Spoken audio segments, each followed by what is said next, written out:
बिस्मिल्लाहिर्रहमानिर्रहीम, अस्सलाम वालेकुम, गुड मॉर्निंग, सुबह बखैर। आप देख रहे हैं रूही एट 10 और मैं हूं आपकी होस्ट आसमा नौरीन। एक नई सुबह में आपको खुशामदीद कहते हैं। कैसे हैं आप सब लोग? उम्मीद करती हूँ बिल्कुल ठीक ठाक होंगे और दुआ करते हैं आज का दिन आपका बहुत ही अच्छा गुजरे, हंसते हुए मुस्कुराते हुए खैर व आफियत के साथ गुजरे। मौसम की बात कर लें तो मौसम जो है वो अभी गर्म है।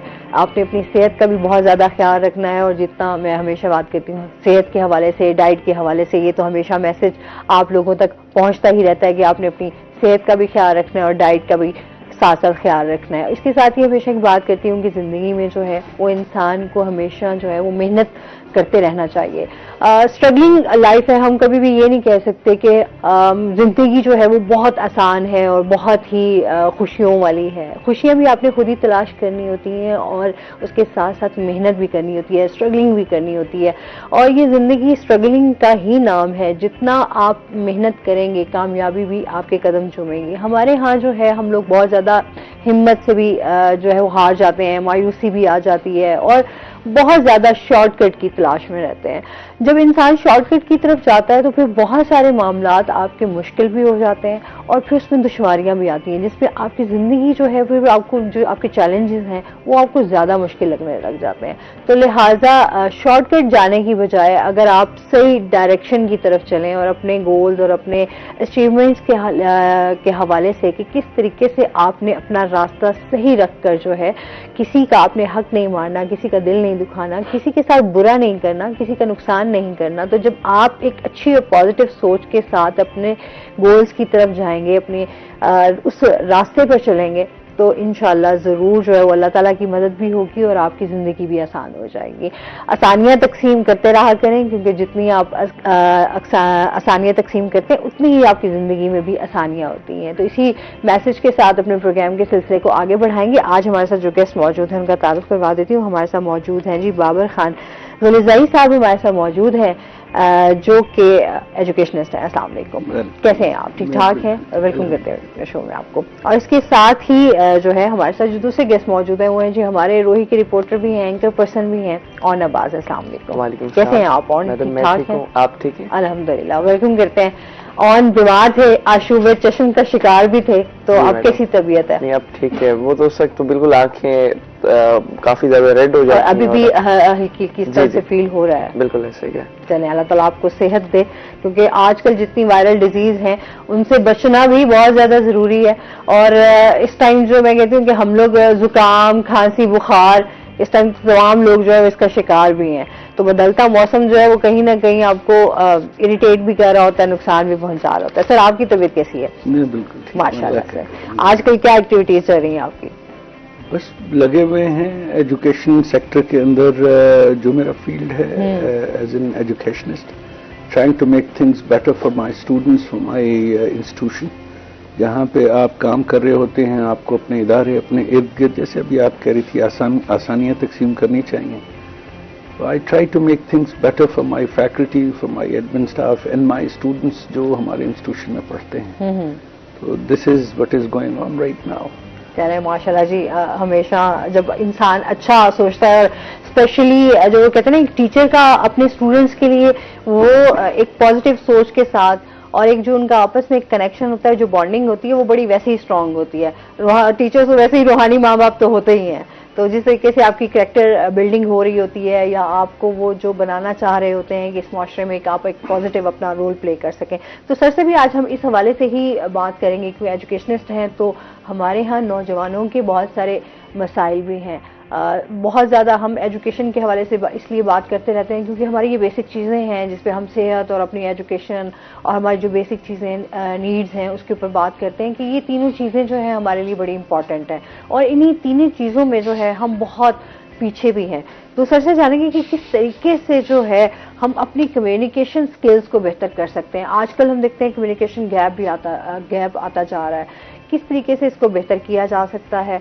एजुकेशन का जो हमारा मयार है, जो हमारा ये सिस्टम है, इसको किस तरीके से बेहतर किया जा सकता है, क्या पॉलिसीज इख्तियार की जा सकती हैं, टीचर्स का इस टाइम जो है वो क्या रोल है और किस तरीके से आगे जो है वो बेहतरी की जा सकती है। ऑन से हम जानेंगे क्योंकि ये स्टोरीज भी जो है वो हमारी यहाँ की मुल्तान के हवाले से डिस्कस करते भी रहते हैं, अपडेट भी करते हैं, प्रोग्राम्स भी करते हैं। तो इनसे जानेंगे इस टाइम हमारे क्योंकि जो इश्यूज हैं, जो डेवलपमेंट के हवाले से हैं, जो हमारे इदारे हैं वो किस तरह से काम कर रहे हैं, हुकूमत इसमें हमारी जो है वो कितना रिलीफ दे रही है या हमारे लिए चैलेंजेस उस पर मजीद बढ़ रहे हैं, तो ये हम ऑन से जानेंगे इस हवाले से। सर सबसे पहले तो हम इस हवाले से बात करेंगे, इस टाइम जो हमारा एजुकेशन सिस्टम चल रहा है और जिस तरीके से पढ़ाया जा रहा है, जो एजुकेशन दी जा रही है, उसके हवाले से आप कितने सेटिस्फाई हैं? देखिए, पहली बात तो यह है कि हम अभी तक पत्थर के ज़माने में हैं। हम लोगों ने अपने एजुकेशन सिस्टम को अपग्रेड ही नहीं किया। हमारे स्कूलिंग जो है वो भी गैर मेयारी है और हमारे कॉलेजेस भी गैर मेयारी हैं। उसकी वजह से हमारे यहाँ कोई भी इनोवेशन हो ही नहीं रही है। दुनिया कहाँ से कहाँ पहुँच गई और आज तक हम एफएससी और 9th और मैट्रिक के इम्तहानात के रिजल्ट्स की बेस पे बच्चों को जज कर रहे होते हैं। और हम बच्चों को पढ़ा क्या रहे हैं, बच्चों का टेक्स्ट बुक कैसा है। पूरी दुनिया जो है वो कंसेप्चुअल स्टडी पे चली गई है और अभी तक हम टेक्सचुअल एजुकेशन दे रहे हैं। हद तो ये है कि हम अपने जो आला तालीमी इदारे हैं, यूनिवर्सिटीज़ हैं, वहाँ पे भी हम टेक्सचुअल एजुकेशन दे रहे हैं, जो बड़ा जुल्म है। तो मैं ये समझता हूँ कि जब तक आप बुनियादी सतह पर तालीम को और तालीमी निज़ाम को ठीक नहीं करेंगे, तब तक आपका मुआशरा भी तरक्की नहीं करेगा और आपका मुल्क भी तरक्की नहीं करेगा। मैं आपको एक छोटी सी मिसाल देता हूँ कि हमारे प्राइमरी स्कूल्स जो हैं, आपने कभी उनकी हालत जार देखी है? आप प्राइमरी स्कूल्स में जाइए तो आपको ये एहसास होगा कि आप कहीं 12वीं-13वीं सदी के किसी ऐसे हिस्से में फिर रहे हैं जहाँ पे आपको सकाफत भी वही नजर आएगी और वो माहौल भी ऐसा होगा जो कंड्यूसिव इन्वायरमेंट नहीं होगा बच्चों के लिए। हम प्राइमरी स्कूल, मिडिल स्कूल और हाई स्कूल के टीचर्स वो लगाते हैं जिनको बजाते खुद कम्युनिकेशन स्किल्स का प्रॉब्लम है। और जब आपका बच्चा एक ऐसे निज़ाम तालीम से निकल के ऊपर आएगा कि जहाँ पे उसको basic fundamentals of education, concepts और कम्युनिकेशन स्किल्स ही नहीं आते हैं, तो वो बच्चा आगे क्या करेगा? बिल्कुल ऐसे ही। मगरिब के अंदर मैं रहा हूँ, 12-13 साल मैंने कनाडा में गुजारे हैं और वहाँ पे एजुकेशन सिस्टम को मैंने बड़े करीब से देखा है और मैं इस एजुकेशन सिस्टम का हिस्सा भी रहा हूँ। मैंने वहाँ से पोस्ट ग्रेजुएशन भी की। तो मैंने ये देखा कि वहाँ पे जो प्राइमरी स्कूल है, मिडिल और एलिमेंट्री स्कूल है, उधर सबसे ज्यादा क्वालिफाइड टीचर्स लगाए जाते हैं, जिनको सबसे पहले तो एजुकेशन डिग्री के लिए 5 साल कोर्स करना होता है। उसके बाद वो 5-6 साल अप्रेंटिस करते हैं गवर्नमेंट स्कूल्स के अंदर। वहाँ पे प्राइवेट स्कूल्स का कॉन्सेप्ट नहीं है। हमारे यहाँ तो बहुत ज्यादा ही है। हमारे यहाँ तो है ही 80% जो कंट्रीब्यूशन है वो प्राइवेट एजुकेशन सिस्टम्स का है। और बदनसीबी ये है कि उन प्राइवेट एजुकेशन सिस्टम्स के अंदर भी वो बच्चे और बच्चियां पढ़ा रहे हैं कि जिनका बैकग्राउंड ही नहीं है, जो एज लास्ट ऑप्शन टीचिंग के प्रोफेशन के साथ जुड़े हुए हैं।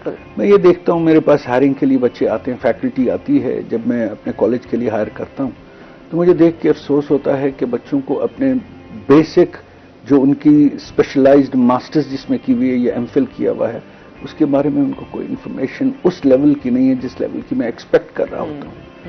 तो हमें बुनियाद से चीजों को ठीक करना होगा। अगर आप बुनियाद से चीजें ठीक नहीं करेंगे तो सिस्टम आगे कैसे डेवलप होगा? हाँ, बिल्कुल ऐसे। हमारे घर की जो बुनियाद है अगर वो ये टेढ़ी है तो इमारत कैसे सीधी बनेगी?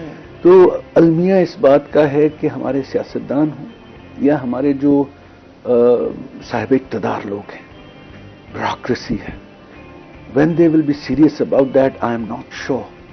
दुनिया बहुत आगे चली गई। आज हम अभी भी 18वीं सदी में, 17वीं सदी में जी रहे हैं और हम उस निज़ाम तालीम का हिस्सा हैं जिसका फायदा कोई नहीं, उसका नुकसान है। We are getting the lash back of that system which is producing the students with less knowledge, with less confidence and without any goals in their life. They don't know, they don't have any idea what they're gonna be। मैं अभी कभी कभी अपनी जो faculty से meeting करता हूँ उनको मैं समझाता हूँ कि बेटे आप लोग बच्चों को विंग्स ऑफ इमेजिनेशन दें।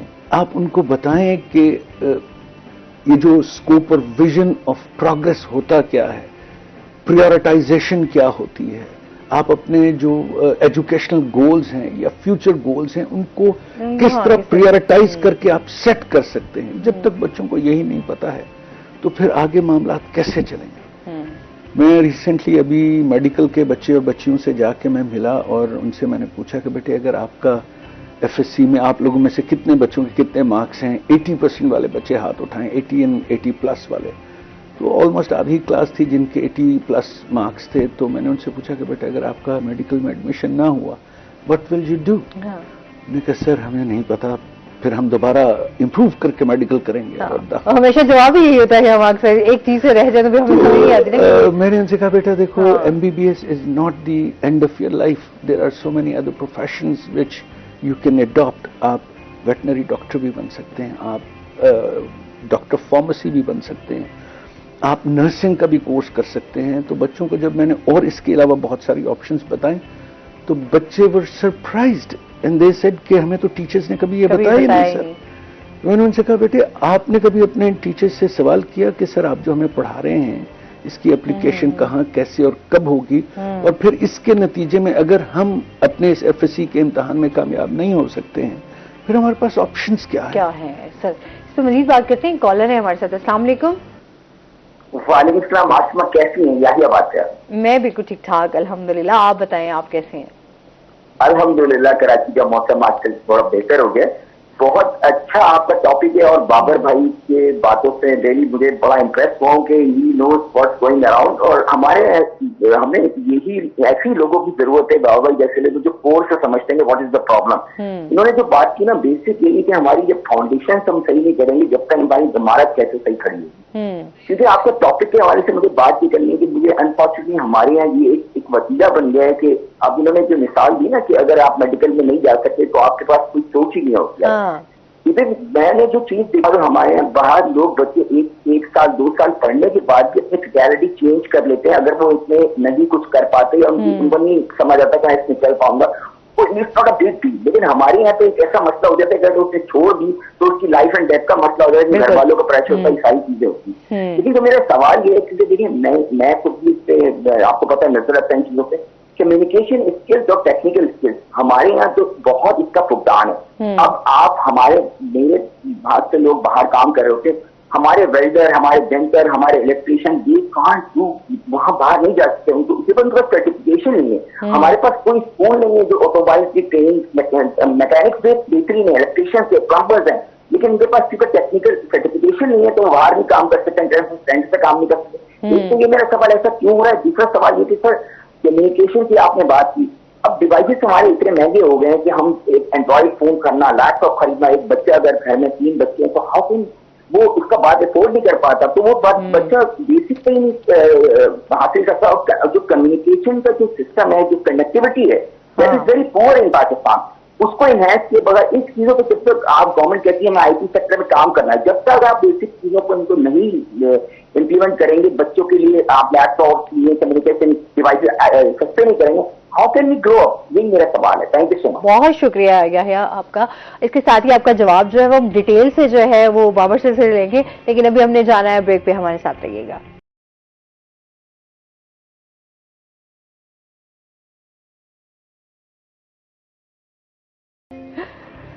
वेलकम बैक नाजरीन। जी सर, कॉलर थे हमारे साथ और ये हमारे बड़े रेगुलर कॉलर हैं और हमेशा बड़े अच्छे सवाल लेकर आते हैं। तो इस हवाले से वाकई हमारे यहाँ तो ये सबसे बड़ा इशू है इस टाइम के, हमारी कम्युनिकेशन स्किल्स के ऊपर तो हमारा काम ही नहीं है इस टाइम। जी, मैं सबसे पहले तो जो भाई थे जिन्होंने कॉल की उनका शुक्रिया अदा करता हूँ कि इतने दूर बैठ के भी वो देख रहे हैं और उन्होंने बहुत अहम एक नुक्ता उठाया है कि हमारे यहाँ बच्चों को यही इल्म नहीं है कि हमारे पास ऑप्शंस क्या है। जैसे मैंने आपको पहले बताया, अब जब मैंने जिक्र किया बच्चों का कि आप नर्सिंग करके आप अब्रॉड भी जा सकते हैं और यहाँ पे जितना डॉक्टर्स कमाते हैं बीइंग ए नर्स आप कमा सकते हैं।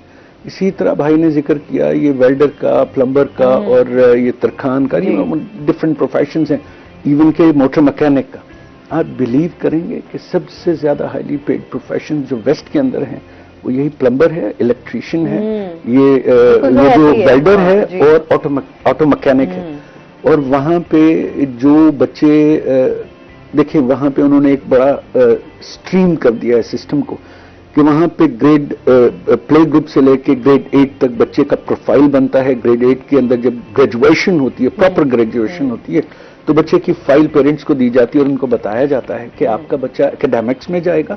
एकेडमिक्स का मतलब यह है कि ये बच्चा यूनिवर्सिटी स्ट्रीम का बच्चा है। और दूसरी एजुकेशन की जो सेक्टर है वो उसे कहते हैं अप्लाइड एजुकेशन, और वो बच्चे जाते हैं टेक्निकल साइड पे, जिन्होंने यूनिवर्सिटी नहीं जाना होता है उन्होंने टेक्निकल कॉलेजेस में जाना होता है। और वही बच्चे होते हैं जो नर्सिंग करते हैं, जो फार्मासिस्ट का काम करते हैं, पैरामेडिक्स का काम करते हैं, पुलिस और वेल्डिंग, ये जो प्लम्बिंग और ऑटो मैकेनिक्स, इस तरह के तमाम प्रोफेशंस में बच्चों को वो डाइवर्ट कर दिया जाता है। इस तरह वहां पे बेरोजगारी का खतरा कम से कम रहता है। हमारे यहाँ तो सबसे बड़ा डिलेमा यही है कि वो हम बच्चों को ये कहते हैं अच्छा तुम प्लम्बर बनोगे, अच्छा तुम इलेक्ट्रिशियन बनोगे। तो जब तक हमारे मुल्क में टैफ्टा का एक इदारा है, पंजाब में मैं बात कर रहा हूं, कि वहां से आप ये सर्टिफाइड जो कोर्सेज हैं करके आप बाकायदा अब्रॉड भी जा सकते हैं, वहां पे रिकग्नाइज किया जाता है। लेकिन जब पेरेंट्स अपने बच्चों को भेजेंगे ही नहीं तो फिर वो कैसे चलेगा। हमारे यहाँ एफएससी करके, बीएससी करके और एमएससी करके बच्चे सड़कों पे धक्के खाते फिरते हैं, लेकिन पेरेंट्स उन्हें कभी भी नहीं चाहते कि वो टेक्निकल एजुकेशन लेके अपने पांव पे खड़े हों। हम जब तक बच्चों को स्किल्ड बेस्ड एजुकेशन नहीं देंगे हमारा मुल्क तरक्की नहीं करेगा। वेस्ट की तरक्की का राज बुनियादी तौर पे है ही यही कि वहां पे 30 to 40% स्टूडेंट्स जो हैं they go in academics, rest of the 60 or 70% students they are sent into the skill based education institutions from where they upgrade their skills and they learn the means to earn decently and be the positive part and productive part of the society. हमारे यहाँ इन चीजों के बारे में ना awareness है, ना ही उसके बारे में उनकी कोई कदर है। लोगों को ये ताना दिया जाता है अच्छा आपका बेटा ऑटो मैकेनिक है, हमारे यहाँ ये चीजें। तो आप ये देखिए कि अब आने वाला वक्त में आपको ये दावे से कहता हूं कि आने वाले वक्त में डिग्रियों की अहमियत ऑलमोस्ट जीरो के करीब हो जाएगी। जो लोग स्किल बेस्ड होंगे वही इस दुनिया में सर्वाइव करेंगे, और जिनके पास स्किल्स नहीं होंगे they won't be able to survive at all, because ये एफएससी, बीएससी या इवन के MBBS is not the answer of your problems. हमें इससे बियॉन्ड सोचना होगा कि हम अपने बच्चों को कैसे तरबियत दे सकते हैं। बिल्कुल ऐसे ही सर। तो मजीद भी आपसे जानते हैं, इसके साथ ही ऑन से जानेंगे। ऑन इस टाइम हमारे क्योंकि बहुत ज़्यादा सोशल इश्यूज हैं, हमारे यहाँ के डेवलपमेंट के इश्यूज हैं, तो हमारे यहाँ पे सबसे ज़्यादा इस टाइम जो आवाम फेस कर रही है, क्योंकि आप प्रोग्राम्स भी करते हो, तो हमारे यहाँ जो अब आवाम की क्या राय है इस हवाले से भी बताइएगा। और जो हमारे तरक्याती काम है वो तो बिल्कुल रुक ही गए हैं फंड्स ना होने की वजह से। हमेशा खैर मसला तो यही रहा है कि फंड्स, तो क्या कहेंगे इस बारे में? सबसे पहले बहुत शुक्रिया मैडम आपका। अगर बात की जाए तरक्याती कामों के हवाले से तो तकरीबन जब से जो मौजूदा गवर्नमेंट इक़्तिदार में आई है तो आप देखें कि बहुत सारी उम्मीदें थी कि मुल्तान शहर में, अगर हम खाली बात कर लें, मुल्तान शहर के कई ऐसे अहम रोड्स जो हैं जो अपना इस हुकूमत से एक्सपेक्ट किया जाता है कि इक़्तिदार में आने के बाद कोई भी नई हुकूमत आएगी, इक़्तिदार में आते साथ ही जो है फंड्स जो अरसा दराज से रुके पड़े हैं सिर्फ उन्हें बहाल करना है, इदारों तक पहुंचाना है, फिर इदारों से काम लेना है, एक वो पूरा मैकेनिज्म फॉलो किया जाएगा। लेकिन अफसोस की बात यह है कि मौजूदा हुकूमत के तकरीबन जो 6-7 माह हो चुके हैं, इससे ज्यादा काम अगर हम देखें तो हमारी पिछली निगरान हुकूमत में हुआ था। उसमें आप देखें कि जिस तरह से हमारे निगरान वज़ीर आला मोहसिन नकवी साहब थे, तो उनने मुल्तान शहर में जो है काफी दौरे किए। नवाबपुर रोड ले लें आप, चिल्ड्रन अस्पताल ले लें आप, निश्तर 2 ले लें, तो वहां पर जो है काफी ज्यादा जो तरक्याती काम किए गए अवाम की फलाह बहबूद के लिए। तो अफसोस से ये कहना पड़ रहा है कि मौजूदा जो हुकूमत है उसमें वजीर आला मरियम नवाज साहिबा जो हैं, अब उनने कई प्रोग्राम शुरू किए। एग्जाम्पल ले लें आप सुतरा पंजाब प्रोग्राम की, तो उस प्रोग्राम के तहत अरबों रुपए का फंड्स हमारी मशीनरीज यहाँ पर मुल्तान को दी गई, लेकिन जो उनका ज्यादातर फोकस रहता है वो लाहौर तक ही महदूद रहता है। आप जिस तरह से भी हम एजुकेशन सेक्टर के हवाले से भी बात कर रहे हैं, तो आप देखिए कि जुनूबी पंजाब में और आप अपर पंजाब में कंपैरिजन कर लें कि लिटरेसी रेट में कितना फर्क आता है, तो आपको वाज़े तौर पर फर्क नजर आएगा कि जो अपर पंजाब है वहां पर लिटरेसी रेट ज्यादा है बनिस्बत जुनूबी पंजाब के। तो हर सेक्टर को अगर हम बात करें, जिसमें एजुकेशन सेक्टर आ जाता है, हेल्थ सेक्टर आ जाता है, डेवलपमेंट सेक्टर आ जाता है, इंफ्रास्ट्रक्चर बेहतर करने का निजाम आ जाता है, तो हर जगह जो है जुनूबी पंजाब को नजरअंदाज किया जा रहा है मौजूदा हुकूमत के दौर में। और अवाम का भी यही कहना है कि जितने भी अभी रोड्स आते साथ अनाउंस तो कर दिए थे पंजाब हुकूमत ने, जिसपे ये विहाड़ी रोड था, मखदूम रशीद रोड था, और उसके अलावा जो है यहाँ पर मुल्तान शहर में पीरा गाइब रोड और कई इस तरह के जितने भी रोड जो अरसा दराज से नामुकम्मल है, लेकिन उन पर प्रैक्टिकली कोई वर्क नहीं हो रहा। अभी तक हम देखें तो किसी रोड पर भी जो है मौजूदा हुकूमत ने कोई टेंडर पास हो जाते हैं, मगर उसके बाद जो है जो एक वर्किंग का प्रोसेस होता है उस तरह से वर्किंग जो है नहीं की जा रही, जिसकी वजह से जाहिर सी बात है अवाम पहले इतनी महंगाई से परेशान है। दूसरी जानिब आप देखें अगर कहीं रोड टूटा हुआ होगा, वहां पर मेन रोड जब टूट फूट का शिकार होगा, हजारों दुकानें होंगी उस लाइन में, सभी लोग मुतासिर होंगे, कारोबार मुतासिर होगा, लोगों का आना जाना अगर उस रोड से है तो जाहिर सी बात है ट्रैफिक जाम होना और इस तरह के दीगर मसाइल जो है जन्म लेंगे और अवाम को शदीद मुश्किलात का सामना रहेगा।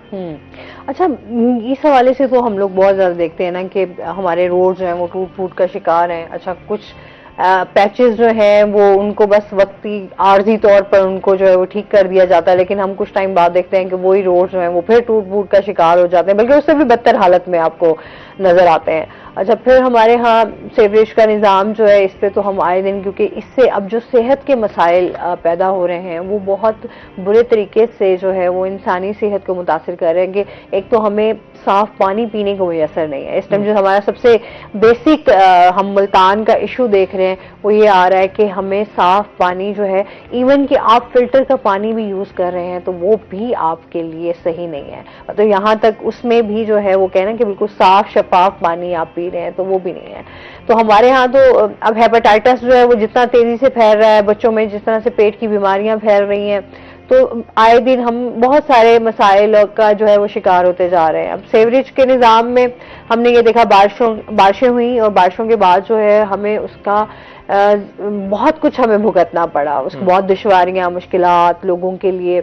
अभी भी हम देखते हैं कि इदारे जो हैं वो खामोश नजर आते हैं। इसमें आप देखें कि सीवरेज के निज़ाम के हवाले से जिस तरह से आपने इशू हाईलाइट किया मैडम, तो मुल्तान शहर में बाज़ औक़ात हम जब भी जाकर इस हवाले से प्रोग्राम करते हैं तो हमारी नॉलेज में ये चीज़ आती है कि यहाँ पर जो है सीवरेज आज से 40 साल पहले डाली गई, आज से 50 साल पहले डाली गई, और एक छोटा सा मतलब पाइप लाइन्स जो डालते हैं पूरा एक मोहल्ला होता है, तो अगर आज से 40 साल पहले एक जगह पर पाइप लाइन डली तो वो उस आबादी के हिसाब से थी। जाहिर सी बात है 40 साल बाद जो है आबादी जो है काफी हद तक बढ़ जाती है मौजूदा इलाके में, तो वो जो सीवरेज लाइन, जो लिमिटेड सीवरेज लाइन उस इलाके के लिए वहां पर इदारे जब बिछाते हैं, मुहैया करते हैं, तो बाद में 40 साल बाद वो सीवरेज पाइप लाइंस एक तो डैमेज हो जाती हैं, दूसरा हमारी भी इसमें ये गलती है कि जिस तरह से हम जो है अपनी जो हमारा सीवरेज पाइप लाइंस के तरफ जितना भी हम पानी इस्तेमाल कर रहे थे तो उसमें हम अगर बर्तन धो रहे हैं तो कचरा अंदर फेंक देते हैं, अगर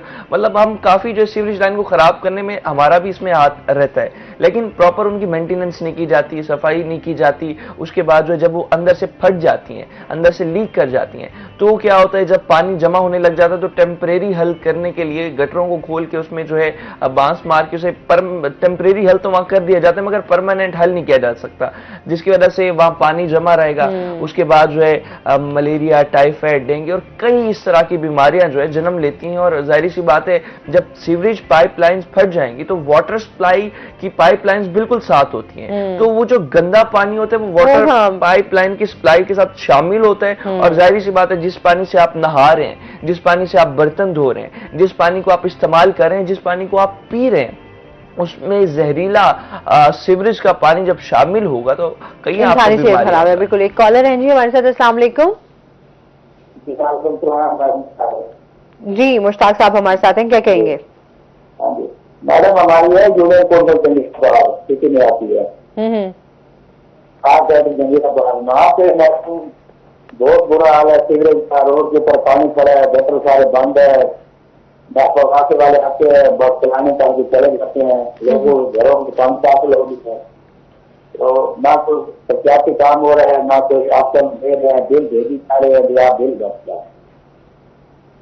ठीक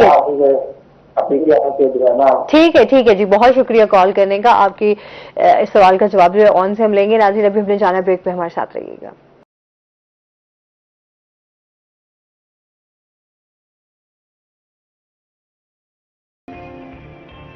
वेलकम बैक नाज़रीन।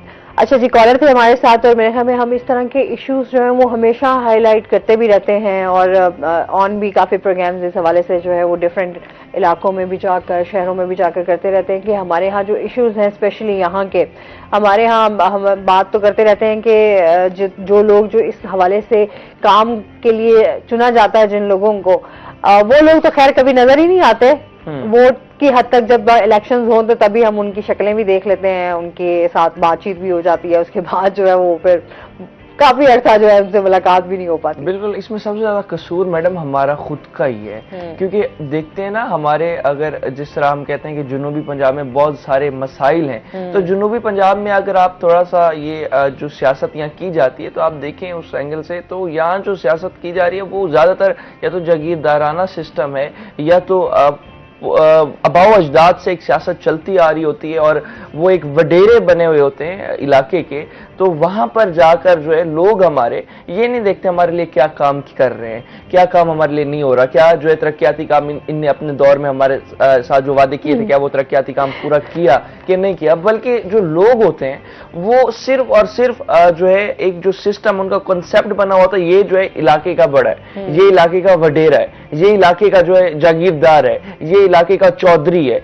ये इलाके का नंबरदार है या कुछ भी है, व्हाटएवर, वो एक कॉन्सेप्ट जो लोगों के जहन में बन जाता है, वो अपने आप को इतना डिग्रेड कर लेते हैं, अपने आप को इतना कमतर कर लेते हैं कि लोग जो है फिर बस जैसे वो कह दें वैसे हो जाता है। बस वो कहें हमें जब इलेक्शन में चल के आ जाएं, हाँ भाई चौधरी साहब खुद चल के आ गए हैं घर, चलें वोट दे देंगे। अच्छा, अगर कोई चौधरी साहब सिस्टम है ना यहाँ पे, हमारे यहाँ बहुत ज्यादा इश्यूज भी हैं सर, भी माशाल्लाह से काफी सर को एक्सपीरियंस भी है कि हमारे यहाँ जो है इश्यूज को लेकर कभी खैर उनके ऊपर अमल दरामद तो हो नहीं सका। ऐसी है ना सर, कम्युनिकेशन भी इसी तरह आती है कि ये लोग जो है ना वो एक किस्म की मार्केटिंग ही कर रहे होते हैं, मार्केटिंग के बाद जो है वो गायब होते हैं। देखिए, बुनियादी तौर पे सियासत का जो तकाजा है वो ये है कि अवाम के अंदर शऊर बहुत ज्यादा है, लेकिन इस चीज का इदराक नहीं है कि हमारे वोट की ताकत कितनी है। प्रॉब्लम यह है कि क्या हमने कभी किसी से ये तकाजा किया है कि हमारे इलाके में एमपी एमएनए के लिए जो उम्मीदवार हैं वो टाउन हॉल मीटिंग करें और वहां पे अपनी पार्टी की और अपनी कारकर्दगी बताएं लोगों को, उनके बराह रास्त सवालों का जवाब दें। आज तक कभी आपने ऐसा देखा है? वेस्ट के अंदर कोई भी कॉन्स्टिट्यूएंसी जो है उसके अंदर एक कैंडिडेट है, दो हैं, चार हैं, क्योंकि वहां पे अमूमन 3-4 से ज्यादा ही कैंडिडेट्स होते हैं, तो वहां पे एक शहर में 6 टाउन हॉल मीटिंग्स होती हैं, चाहे वो एमपीए का इलेक्शन हो या एमएनए का इलेक्शन हो। उसमें बहुत सारी मीटिंग्स के अंदर मैंने एज मॉडरेटर वहां पे उसको कंडक्ट किया है। मुझे ये प्रिविलेज है कि वहां पे मैंने मेंबर पार्लियामेंट की एक वो जो सीट थी उसकी 4 कैंडिडेट्स की एक टाउन हॉल मीटिंग को मैंने मॉडरेट किया और उसमें पूरे के पूरे इलाके के लोग आए हुए थे और उन लोगों ने उनसे इतने मुश्किल सवालात किए और उनको हर चीज का पता था कि आपने पिछली दफा की गवर्नमेंट में क्या क्या वादे किए थे और क्या क्या वादे पूरे नहीं हुए। आपने अपनी जब अपोजिशन में थे आपने जो जो दावे किए थे उसमें से कौन से दावे अब आपने इक्तदार में आके पूरे किए हैं। तो हम जब तक खुद एहतसाब का झंडा लेके खुद अपने हकूक के तहफ़्फ़ुज़ के लिए अवाम नहीं निकलेंगे, हमारे अवाम की हम ये गिला हमेशा करते हैं जी हम तख्त लाहौर के कैदी हैं। क्यों कैदी हैं? तख्त लाहौर के कैदी इसलिए हैं कि हमारे नुमाइंदे वहां पे जाके उनके घुटनों में बैठ जाते हैं, सरेंडर कर देते हैं जब हम उनसे पूछते ही नहीं। और जाहिर बात है हर हुकूमत की या ताकतवर पार्टी की ख्वाहिश ये होगी जो उनका मेन स्ट्रांग होल्ड है उसको वो डेवलप करें। हमारे जो सियासी नुमाइंदे हैं वो जाके उनकी तो ये जागीर है, उन्होंने लोगों को बेवकूफ समझा हुआ है और लोग बेवकूफों की तरह उनको वोट भी देते हैं, गुलामों की तरह वोट देते हैं और गुलामों के साथ यही सलूक होता है जैसे कि पूरी दुनिया के अंदर मुसलमानों के साथ हो रहा है। अच्छा सर, नौजवानों के लिए हम हमेशा बात करते हैं, आप क्योंकि एजुकेशनिस्ट हैं, जाहिर सी बात है हमारे यहाँ जो है पोटेंशियल की, एनर्जी की, टैलेंट की कमी नहीं है। अब जिद्दत आती जा रही है, जदीद टेक्नोलॉजी की तरफ हम जा रहे हैं, दुनिया कहाँ से कहाँ चली गई है। हम अभी जो है वो बहुत सारी चीज़ों में, जैसे आपकी पहली वाली बात को मैं आगे लेके चलूंगी कि हम अभी भी बहुत पीछे बैठे हुए हैं और बहुत सारी चीज़ों को ना उसी तरीके से लेकर चल रहे हैं। जिद्दत की तरफ आना चाह रहे हैं पर जिद्दत को एक्सेप्ट नहीं कर पा रहे। मतलब अब नौजवानों के लिए हमने कुछ करना है तो हमारे कितने नौजवान यहाँ से मूव कर चुके हैं। अभी भी लोग धड़ धड़ इसी कोशिश में लगे हुए हैं कि किसी न किसी तरीके से बस हम बाहर चले जाएं और वहां जाके सर्व करें। हमारे यहाँ पे प्लेटफॉर्म नहीं है उस तरीके से, अगर हैं तो उस तरीके से आपको आगे नहीं बढ़ने दिया जाता, आपको जो है वो काम नहीं करने दिया जाता, रुकावटें हर्डल्स आ जाती हैं, कोई अच्छा बेहतर भी काम कर रहा हो तो उसको भी नहीं काम करने दिया जाता। तो हमारे नौजवानों के लिए तो आज तक जो नारे भी बुलंद होते रहे, कुछ भी होता रहा, या एजुकेशन के हवाले से भी हम देखें तो हम वहीं के वहीं खड़े हैं, वहां पर वहां से हिले नहीं। आपकी बात बड़ी वैलिड है। गुजारिश ये है कि आपको ये बात याद रखनी पड़ेगी कि रियासत जो है ना एक मखसूस हद तक नौकरियां प्रोवाइड कर सकती है। अगर एक रियासत की कैपेसिटी है 10,000 नौकरियों की, तो वो आपको 50,000 नौकरियां कैसे दे सकती है? बिल्कुल। हमें एंटरप्रेन्योरशिप की तरफ जाना होगा, हमें सेल्फ डेवलपमेंट की तरफ जाना होगा, हमें स्किल्ड बेस्ड इकोनॉमी और स्किल्ड बेस्ड सोसाइटी की तरफ जाना होगा। हमने अपने नौजवानों को, रियासत ने आपको आईटी सेक्टर में इतनी सारी डेवलपमेंट तो करके दी है। आपके पास टेलीविजन स्टेशंस हैं, क्या हमने उन तमाम स्किल बेस्ड जो स्कोप ऑफ द डेवलपमेंट है, हमने उसको एक्सप्लोर किया है कभी? क्या उसके ऊपर कभी डिस्कशन हुई है? क्या नौजवानों को बताया गया? जैसे मैंने अभी गुजारिश की थी कि बच्चों को तो यही इल्म नहीं है कि हमने स्किल्ड बेस्ड एजुकेशन लेके कैसे अपने आप को इम्प्रूव करना। बिल्कुल ऐसे ही। आज बच्चे एमबीबीएस करके, एमबीए करके और बहुत कुछ करके बाहर जो भाग रहे हैं, आप यकीन कीजिए, मैं दावे से आपको कहता हूं, वहां पे भी जाके ये टैक्सियां चलाएंगे, वहां पे भी जाके ये मजदूरी करेंगे और कुछ नहीं कर सकते, because they don't have skills to get absorbed in the society. Western society बहुत आगे की सोसाइटी है, वो हमसे 100 साल आगे। बिल्कुल ऐसे, वो एडवांस चलते हैं। वो इसी वजह से आगे हैं कि उन्होंने सिस्टम को समझ के उसकी रिक्वायरमेंट्स के हिसाब से नॉलेज बेस्ड और स्किल बेस्ड जो पॉकेट्स हैं अपनी सोसाइटी के डेवलपमेंट के लिए, वो उन्होंने बना ली हैं। हम आज तक अपने बच्चों को इस चीज पे कन्विंस नहीं कर सके कि बेटे नर्सिंग एक बहुत ही प्रेस्टिजियस, ऑनरेबल एक प्रोफेशन है। Veterinary doctor, becoming a veterinary doctor is a privilege. आप सोच नहीं सकते हैं जितनी वेटनरी डॉक्टर्स की डिमांड इस वक्त वेस्ट में है, जितनी डिमांड गल्फ के अंदर है और जितनी डिमांड सेंट्रल एशियन स्टेट्स के अंदर है, हमारे बच्चों को पता ही नहीं। इसी तरह नर्सिंग है, आप नर्सिंग के अंदर, आप नर्सिंग करके आपके पास 2 साल का हॉस्पिटल का एक्सपीरियंस हो, आपको यूरोप में, आपको ऑस्ट्रेलिया, न्यूजीलैंड और ये जो हमारे स्कैंडिनेवियन कंट्रीज हैं और अमेरिका और कनाडा में, वो लोग इंतजार में बैठे हुए हैं कि स्किल्ड बेस्ड लोग आए, नर्सिंग के अंदर जो लोग वो स्किल्ड हैं वो आए, उनको इमिग्रेशन देंगे। लेकिन क्या हमने बच्चों को तैयार किया? हम धड़ाधड़ एमबीबीएस, हम धड़ाधड़ वो प्री इंजीनियरिंग, हम धड़ाधड़ BS so and so program, हम MS so and so program. Sir, आप नहीं समझते हमारी यूनिवर्सिटी जो हमारे तालीमी इदारे हैं, हमें, क्योंकि हमें तो इन्हीं से ही पता चलेगा ना, ये प्रोग्राम्स आ रहे हैं, ये प्रोजेक्ट आ रहे हैं, तो हम अपने बच्चों को, या बच्चे खुद इंटरेस्ट लेकर उसकी तरफ बढ़ते हैं। क्या हमारे इदारे जो हैं वो बेहतर काम कर रहे हैं? हमारे इदारे क्यों नहीं वो उस तरफ जा रहे कि इन स्किल्स के ऊपर काम किया जाए, या इस तरह का प्रोडक्टिव जो हमारे मुल्क में मईशत हमारी स्ट्रांग हो सके, हमारे नौजवान जो है वो कुछ बेहतर काम कर सकें, बजाय कि बाहर जाके सर्व करें।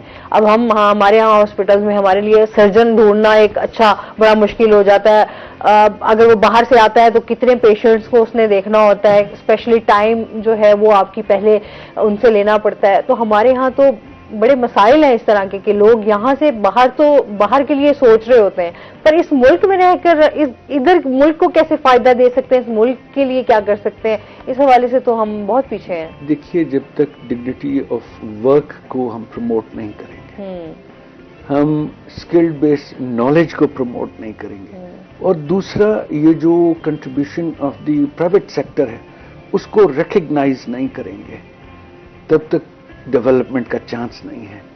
जो सरकारी जॉब में आ जाता है, आपने अक्सर सुना होगा कि हम तो सरकार के दामाद बन गए। सर 100% माइंड जो है ना लोगों का, वो सिर्फ ये है कि हमने सिर्फ गवर्नमेंट जॉब करनी है बस, और उसके अलावा कुछ नहीं करना। अगर वो नौकरी नहीं मिल रही गवर्नमेंट की तो वो लगे रहेंगे, इधर अप्लाई कर रहे हैं, उधर अप्लाई कर रहे हैं, उधर अप्लाई कर रहे हैं, बट उन्होंने कुछ और नहीं करना। मतलब वो सिर्फ एक ही चीज के पीछे है, तो बस वो उसी की तरफ लगे। उसकी वजह है ना, उसकी वजह ये है कि जब आपकी सरकारी नौकरी लग जाती है, फिर आपको ये पता है कि आपको निकाला नहीं जाएगा। आप काम करें ना करें, आपको तनख्वाह मिलेगी। आपका अगर तबादला हो जाएगा, आप छुट्टी लेके बैठ जाएंगे, आप सिफारिश करा के फिर उस जगह पे आ जाएंगे।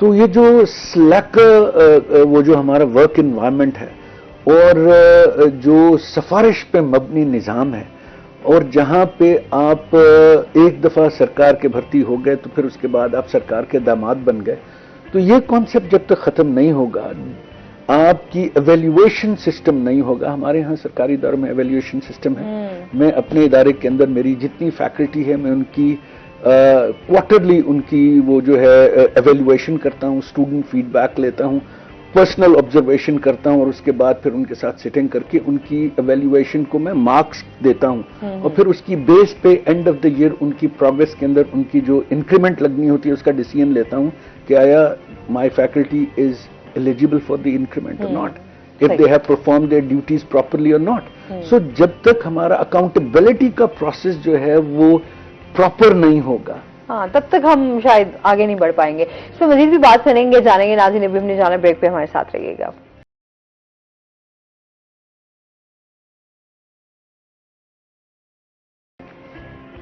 वेलकम बैक नाज़रीन। अच्छा, हमारे सोशल इश्यूज भी इतने सारे हैं कि जिनके ऊपर हमेशा जो है वो डिस्कशन का मौका मिलता है और कुछ ना कुछ जो है वो जाहिर सी बात है हमारे यहाँ जितने मसाइल हैं, लोग परेशान हैं, उनकी मुश्किलात जो हैं वो दिन ब दिन बढ़ती जा रही हैं। अच्छा, इदारों के हवाले से हम बात करें, जहाँ तालीमी इदारों की बात हो रही है तो वहाँ पर हम जो है म्यूनसिपल कॉर्पोरेशन और जिला कौंसिल की गफलत की जो है उसकी भी बात करेंगे कि शहरी कितने परेशान हैं, क्या वजूहात हैं, इस हवाले से बताइए कौन।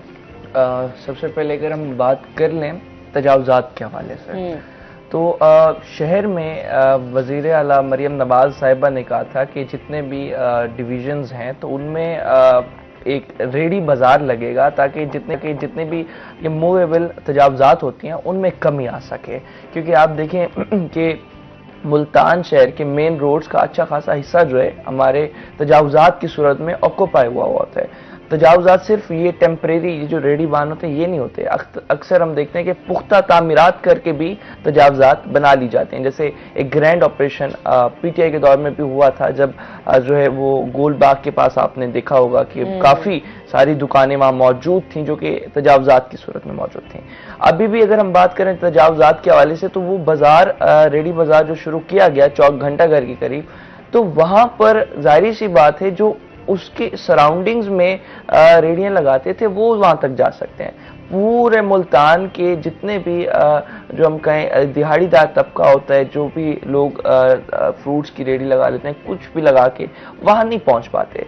तो जिसकी वजह से आप देखें कि हमारा बोसन रोड काफ़ी बिजी रोड है, वहाँ पर कई शॉपिंग मॉल्स हैं, वहाँ पर अच्छा अगर जिस तरह से भी बात कर रहे हैं हम एजुकेशन के हवाले से भी, तो वहां पर हम देखते हैं कि हमारे कई एजुकेशन सेक्टर के इदारे जो हैं मेन रोड्स पर मौजूद हैं, जिसकी वजह से जब छुट्टी का टाइम होगा और उसके बाद लोग जो है वहां से गुजरेंगे और एक बहुत सारा जो एक रश जो है रशी प्लेस बन जाती है, जिसकी वजह से 2-2 घंटे भी हम देखते हैं कि स्टूडेंट्स जो है वहाँ ट्रैफिक जैम में फंस जाते हैं। तो इस सूरत हाल में जो है, और उसमें कंट्रीब्यूशन कर रही होती है तजावुज़ात, तो इस सूरत हाल में जब हम देखते हैं कि एक ही पॉइंट आप पूरे मुल्तान शहर में दे रहे हैं और दूसरा पॉइंट जो है वो ओट शुजाबाद रोड पर है, वो शहर से हट के सदर के इलाके में आ जाते हैं। शहर में आप सिर्फ एक ही पॉइंट दे रहे हैं तजावुज़ात को कि आप यहाँ पर रुक के अपना बाजार बना लें, तो मेरे ख्याल में वो सफिशिएंट नहीं होगा। आप डिफरेंट स्पॉट्स पर जो है वहां उन्हें अलाउ करें कि हर स्पॉट से थोड़ा सा हटकर जो है 5, 10 या 15 किलोमीटर के फासले पर अगर आप जो है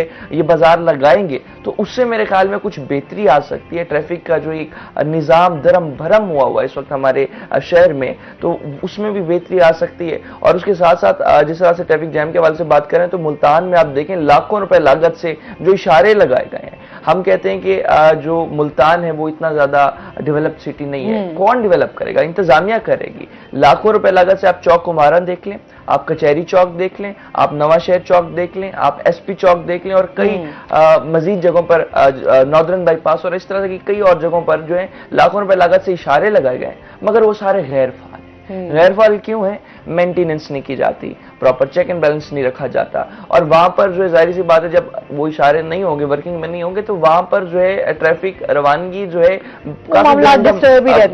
डिस्टर्ब रहेंगे। अच्छा, आखिर में उधर जो है एक और जो मेन मसला आ जाता है वो ये आ जाता है कि ट्रैफिक एहलकार जो शहर में हमारे मौजूद हैं वो बर वक्त वहां ट्रैफिक खुलने के लिए पहुंचते नहीं है, जिसकी वजह से लोगों को जाहिर सी बात है काफी मसाइल का सामना रहता है। तो इस सूरत हाल में जो है ये फर्ज बनता है जिला कौंसिल का और कारपोरेशन का कि जो तजावजात हैं उनसे क्लियर करवाया जाए मुल्तान को, और ये अर्सा तरह से चलती यानी अभी कोई बात है नहीं, और ये चीज खत्म नहीं हो रही। ये मुकम्मल खात्मा नहीं है ना, टेम्परेरी जो है वो चीजों को जो है उस टाइम कर लिया जाता है, कोई प्रोटोकॉल हो तो उस टाइम चीजें जो है वो आपकी फौरन जो है इधर से उधर हो जाती हैं, रोड्स भी क्लियर हो जाते हैं, हर चीज हो जाती है, लेकिन वो वक्ती चीजें हैं जिसकी बात जो है वो फिर आपको डबल जो है वो मुश्किलात झेलनी पड़ जाती है। अच्छा सर, कम्युनिकेशन स्किल्स को किस तरीके से हम बेहतर कर सकते हैं?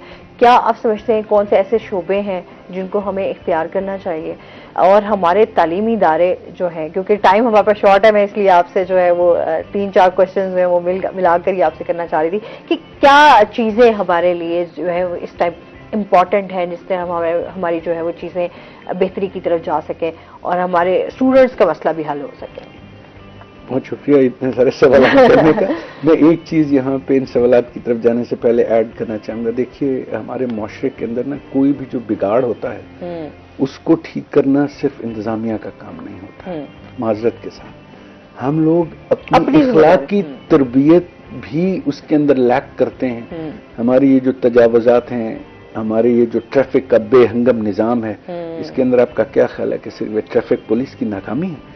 ये हमारी इखलाकी करप्शन और इखलाकी वो जो इन्हतात का जो है वो मजर है कि हमने अपने बच्चों को सिखाया ही नहीं कि ड्राइविंग कैसे करनी है। हमने उनकी तरबियत ही नहीं की है कि बेटा लाइन में लग के, आप देखिए जब एक जगह 3 लेन्स हैं जिसके अंदर गाड़ियां सीधी सीधी जा सकती हैं, वहां पे आप 5 लेन्स की ट्रैफिक बना के आप 3 लेन को ऑटोमेटिकली आप किसी एक पॉइंट पे चोक कर देंगे। तो हमें अपनी तरबियत की तरफ भी जरा थोड़ी सी तवज्जो करनी चाहिए वालिदैन को। और फिर अगेन बात वहीं पे आ जाती है कि तालीमी इदारों में आप यकीन करें मगरिब के अंदर ये जो जितने भी हम समाजी और ये जो मुआशरती ये जो तरतीब का निजाम देखते हैं ना, उसके पीछे स्कूलिंग है। वहां पे बच्चे को स्कूल लेवल से ये बताया जाता है कि बेटा ट्रैफिक के कवानीन क्या हैं, बाहर लाइन के अंदर आपने कैसे जाना है,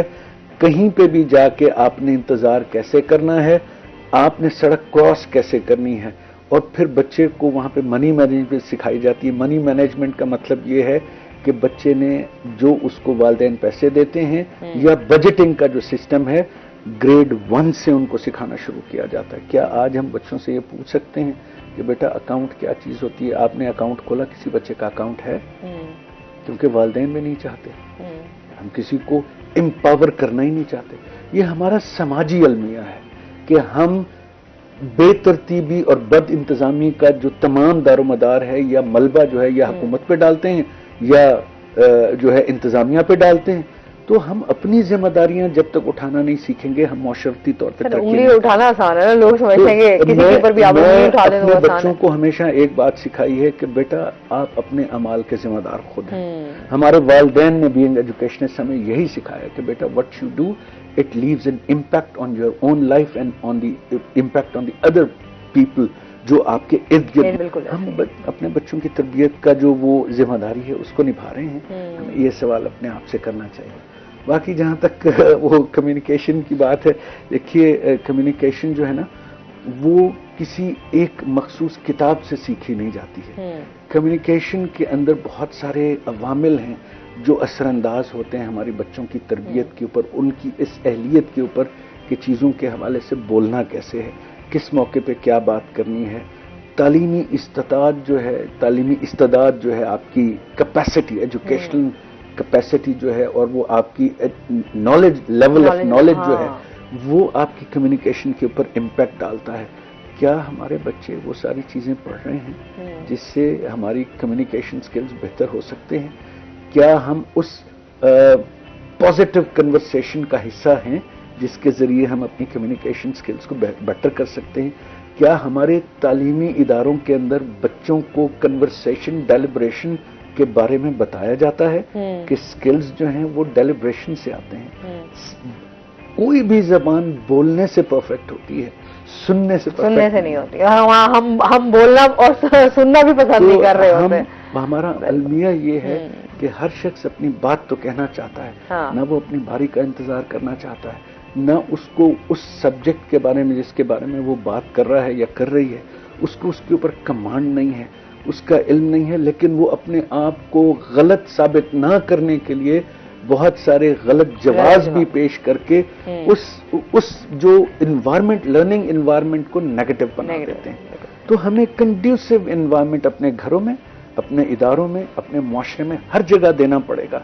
हम अदम बर्दाश्त को जब तक अपना नस्बुलैन नहीं बनाएंगे, हम अदम बर्दाश्त की इस अफरीद से अपने आप को नहीं छुड़ाएंगे, हम कभी तरक्की नहीं कर सकते। सर आपको बहुत शुक्रिया, बहुत अच्छा लगा आप हमारे शो का हिस्सा बने और हमेशा जो है वो अच्छा, जब जो लोग बोलने वाले होते हैं, अच्छा सोचने वाले होते हैं, उनसे सीखने को बहुत कुछ मिलता है। बहुत शुक्रिया आपका, और आपका भी बहुत शुक्रिया, आप हमारे साथ रहे। इसके साथ ही नाज़रीन, अभी हमने ब्रेक पे जाना है, जब हम ब्रेक से वापस आएंगे तो हमारे साथ कुछ और गेस्ट मौजूद होंगे, हमारे साथ रहिएगा।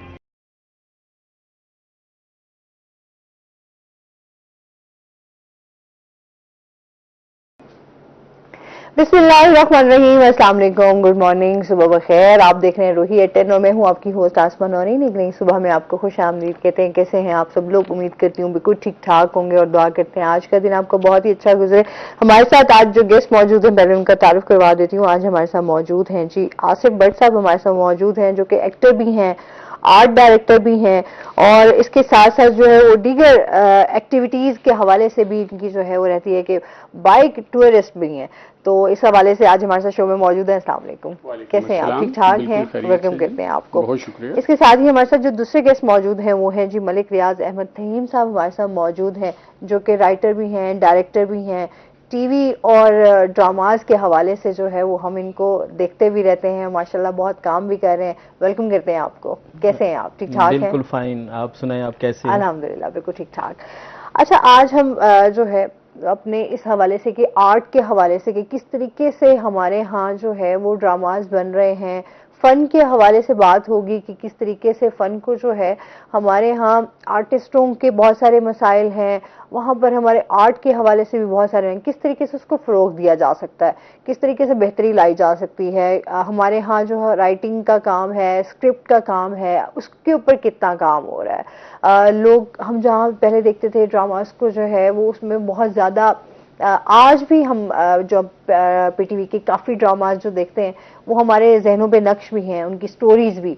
लेकिन आजकल के बहुत सारे ऐसे ड्रामे चल रहे हैं जो शायद हमें याद भी नहीं रहते, और उस हवाले से भी आज इनसे बात करेंगे कि कितना चेंज आया है हमारे इसमें, हमारी फिल्म के हवाले से कितना काम हो रहा है। तो ये तमाम चीज़ें हम डिस्कस करेंगे। इसके साथ ही टूरिज्म के हवाले से भी थोड़ी सी बात करेंगे, हमारे यहाँ टूरिज्म के हवाले से कितना काम हो रहा है, जो स्पेशली बहुत सारे हमारे यहाँ पर जो है टूरिस्ट जो हैं वो बाइक पर सफ़र कर रहे होते हैं। इनकी जो जर्नी है वो कैसी रही, कहाँ कहाँ ये घूमने फिरने गए, वो हम इनसे जानेंगे। और एक्टर भी हैं तो इस हवाले से भी इनसे बात करेंगे कि इस टाइम जो है एक्टर के लिए क्या मुश्किलात हैं, कितना काम हो रहा है। हमारे यहाँ जो चीज़ें बहुत सारे मसाइल का शिकार है, वहाँ पर उनमें बेहतरी कैसे लाई जा सकती है, ये तमाम चीज़ें हम अपने उसमें प्रोग्राम में आज डिस्कस करेंगे। सबसे पहले तो आपसे जानेंगे आजकल क्या एक्टिविटीज़ आपकी चल रही हैं?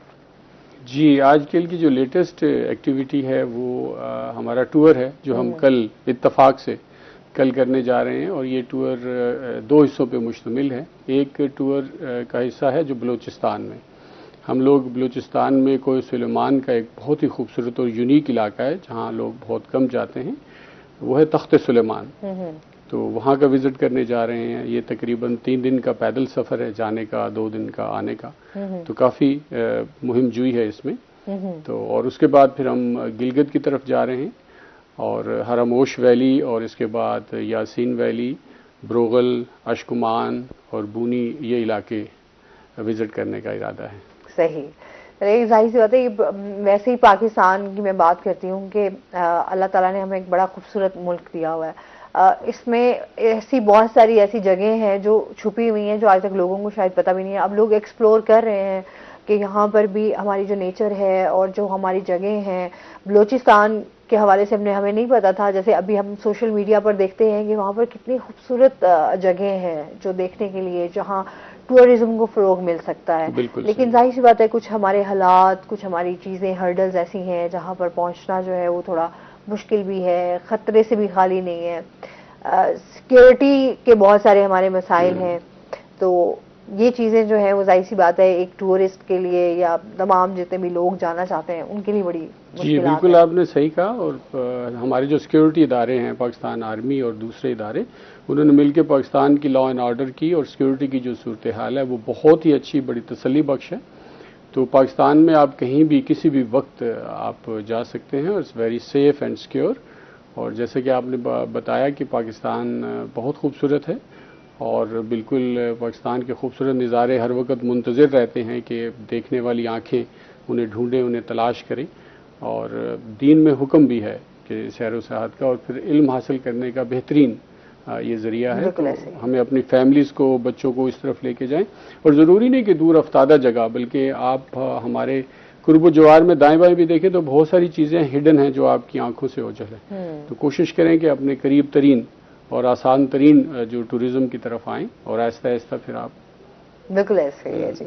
अच्छा जी, इसके साथ ही जो है मलिक साहब से भी जानेंगे साहब आजकल क्या कर रहे हैं, किन चीजों पे काम कर रहे हैं? बहुत शुक्रिया। सबसे पहले तो रोही का शुक्रिया, आपका शुक्रिया, आज फिर अपने व्यूअर्स से बात करने का मौका मिले। बहुत सारे प्रोजेक्ट चल रहे हैं, बहुत सारे ड्रामा जो है ना ऑन एयर भी हैं, कुछ पाइपलाइन में भी हैं। बस आपको पता है काम काम काम और काम। आप मुझे लगता है कायदे आजम के नहीं ऐसी बात नहीं। असल में जैसे आसिफ भट्ट साहब ने कहा कि जी टूरिज्म, और हमें तो फ्री में टूरिज्म मिलता है। हम मुख्तलिफ शुमाली जात में कभी कौन सा ड्रामा शूट कर रहे हैं, कभी कौन सा। फिर आपको पता है लिखने लिखाने से फारिग होते हैं तो फिर शूट की तरफ बढ़ते हैं। फिर आपको पता है कि एक प्रोसेस होता है और प्रोसेस से निकलते फिर ये जो हमारी लाइफ है ये नज़र तो बहुत आसान आती है लेकिन है बहुत मुश्किल। ऐसे ही है। तो इसको निभाने के लिए दिन रात काम करना पड़ता है। इसलिए तो कैद आज़म को जो फरमान है उस पर काम हो रहा है। बिल्कुल सही है। अच्छा, जाहिर सी बात है हमारे यहाँ स्क्रिप्ट के ऊपर हमेशा बात करते हैं कि आज के ड्रामाज और जो पहले के ड्रामाज थे कितना फर्क देखते हैं उनमें? बहुत फर्क है। देखें जिस तरह व्यूअर्स की सोच तब्दील हुई है, अब व्यूअर्स चाहता है कि पहले 3 घंटे की जो एंटरटेनमेंट होती थी वो बहुत कम होती थी। लोग कहते थे ये फिल्म अभी क्यों खत्म हुई है, ये 6 घंटे की होनी चाहिए थी। अब जो व्यूअर है वो कहते हैं बस मुझे जो है ना 5 या 10 मिनट में ये कहानी क्लोज हो जाए और इसका रिजल्ट नजर आ जाए। तो हमारे जो पहले आपको पता है कि जो हमारी ज्यादा 12 किस्तें होती थी, 13, अब तो 150 भी 500 भी ज्यादा बढ़ रही है। हमारे हमसाया मुल्क को देखते देखते हम भी आज उसी का शिकार हो। मतलब हम अच्छा कोई बहुत अच्छा ड्रामा जा रहा होता था तो उसकी ज्यादा से ज्यादा 28 किस्तें होती थी, मेरे ख्याल में इससे ज्यादा नहीं, या 30 तकरीबन जो 25 किस्त होती है, एपिसोड होती है, ये इनफ होती है। और मैं तो चाहता हूँ कि कम अज कम 20 से ज्यादा होनी भी नहीं चाहिए, क्योंकि देखिए व्यूअर इंतजार करता है, वो हर हफ्ते एक कहानी को और दूसरी कहानी को, तीसरी कहानी को, चौथी कहानी को, फिर वो एंड चाहता है। तो हम चाहते हैं कि जी हम वही एंड करते 500 एपिसोड के बाद भी हम नई कहानी ढूंढ रहे होते हैं, इसलिए हमारा जो स्क्रिप्ट है वो खराब हो जाता है। तो क्या आप समझते हैं कि आजकल के जो हमारे राइटर्स भी हैं वो किस तरह का काम कर रहे हैं? असल में जो प्रोड्यूसर है वो चाहता है कि मैं कम बजट में ज्यादा काम मुझे मिलना चाहिए। अब राइटर उस तरह के वो राइटर नहीं है जो पहले लिखा करते थे। अब एक कहानी को वो लेके चलते थे, 6 माह लग जाते, 1 साल लग जाता था उसको लिखने में। अब उसके डायलॉग भी उसी तरह लिखे जाते थे। अब उस एक प्रोड्यूसर सोचता है कि जी ये इस तरह की कहानी होनी चाहिए, और उस कहानी को सोचते हुए वो कहते हैं कि जी आपके पास 5 दिन है कि आपने मुझे 20 एपिसोड पे ये ड्रामा लिख दें। अब वो राइटर कैसे लिखेगा? अब जो नए लोग आ रहे हैं उनके लिए तो बहुत बड़ा चैलेंज है। और वो चैलेंज उनके लिए इतना बड़ा चैलेंज बन जाता है, वो दिन रात मेहनत करते हैं, वो जो होमवर्क होता है वो वैसे नहीं कर पाते जो करना चाहिए। तो एक गैप ये है। अच्छा, ये हमारे यहाँ क्योंकि इश्यूज बहुत सारे हैं, हम दीगर बहुत सारी उलझनों में का शिकार हैं, जिसकी वजह से आज तक हम चीज़ों को बेहतर ही नहीं कर पाए। मतलब नो डाउट हमारे बाहर के हम दिखते हैं, हमसाया मुल्क में जाएं तो अब हमारे पाकिस्तानी ड्रामाज बहुत पसंद किए जाते हैं, लेकिन वो पाकिस्तानी ड्रामाज भी जो बड़े कम हैं, जो बहुत अच्छे गए, जो यहाँ पर भी हमने देखा बहुत मशहूर गए, वही ड्रामाज जो हैं वो फिर हमसाया मुल्क में भी अब वहाँ पर भी उनको पजीराई मिलती है, अप्रिशिएट करते हैं यहाँ के आर्टिस्टों को भी। तो हमारे यहाँ कमी नहीं है टैलेंट की, और ना ही हमारे यहाँ वसाइल की कमी है, बस हमारी चीज़ें जो है ना हम लोगों ने खुद ही इतनी गंभीर कर दी हैं कि शायद हमारे लिए अब आगे जो है वो उन चीज़ों को बेहतरी की तरफ लेके जाना मुश्किल नज़र आ रहा होता है। बिल्कुल आपका ये क्वेश्चन दुरुस्त है कि जी हम बेहतरी की तरफ नहीं जा रहे। अब हमारा ड्रामा ऑन एयर है जर्द पत्तों का बन, आप देखिएगा अगर मौका मिले आपको, तो वो आप देखेंगे उसमें ना एक जो हमारा सोशल इशू है हम उसको लेके चल रहे हैं। जो गर्ल्स की एजुकेशन है हम उसको लेके चल रहे हैं, और उसके साथ जुड़े उस बस्ती के लोगों के जितने भी मसाइल हैं उनको भी हम डिस्कस कर रहे हैं। अब इस तरह की जो स्टोरीज हैं वो पब्लिक को एजुकेट करती हैं। अब जब पब्लिक एजुकेट करे, असल हमारा ड्रामे का मकसद भी यही है कि हम थ्रू ड्रामा हम पब्लिक को एजुकेट करें, मैसेज दें। बिल्कुल ऐसे। अब उस मैसेज से अब देख कुछ इस तरह का मैं थोड़ा सा उसकी स्टोरी बताता हूँ कि जी एक फैमिली है, उसके 10 बच्चे हैं, उसमें एक बेटी है, बाकी सारे लड़के हैं और सारे के सारे अनएजुकेटेड हैं, और वो तालीम हासिल नहीं करते, वो अपनी बहन को भी नहीं हासिल करने देते। वो खुद बाप चाहता है मेरी बेटी कम से कम मेरे बेटे अगर तालीम हासिल नहीं कर सके तो बेटी पढ़ जाए, तो उसके लिए मुख्तलिफ हर्डल्स क्रिएट करते हैं। तो फिर बाप उन्हें कहता है कि नहीं अगर आप नहीं पढ़ सके तो इसको तो पढ़ने दो। तो उसमें ये साथ साथ हम बता रहे हैं कि जी अगर उसके पढ़ने से खवातीन के मसाइल किस तरह हल हो सकते हैं, आबादी को हम किस तरह कंट्रोल कर सकते हैं, और इस तरह के बहुत सारे इश्यूज हैं जो कि वहाँ के एक बस्ती के इश्यूज हैं वो हम डिस्कस कर रहे हैं। सही, वही ना कि हमारे साथ साथ सोशल इश्यूज भी हाईलाइट हों और ये भी एक अच्छा मैसेज भी डिलीवर हो उस स्टोरी का कि आप किस तरीके से मुआशरे में बेहतरी ला सकते हैं, या उस स्टोरी से किसी की सोच कैसे चेंज की जा सकती है। बेसिक तो एंटरटेनमेंट का मकसद यही होता है कि आप उससे कोई अच्छा मैसेज भी ले लें और कुछ आप जो है उससे इंटरटेन भी हो सकें। देखिए entertainment through art and entertainment अगर एजुकेशन की तरफ हम लेके जाएं तो वो जो लोग एजुकेट हो रहे हैं, आप मुझे एक बात बताएं कि आप किसी को एक बुक दे देते हैं, वो 1 साल पढ़ता है, अब वही आप टॉपिक एक ड्रामे के थ्रू आप उन्हें सिर्फ 3 घंटे में बता सकते हैं और उसे हर्फ बहर्फ याद हो जाता है। बिल्कुल ऐसे। वजह यही होती है कि क्योंकि वो जो स्टोरी होती है, जो कहानी होती है, वो खुद अपने आप को समझ रहे होते हैं कि जी इसमें हम भी खुद काम कर रहे हैं, हम खुद अगर इस तरह हो जाते तो डायलॉग डिलीवरी आपकी और जो हमारे फिर आर्टिस्ट हैं उनका अपना एक कमाल होता है।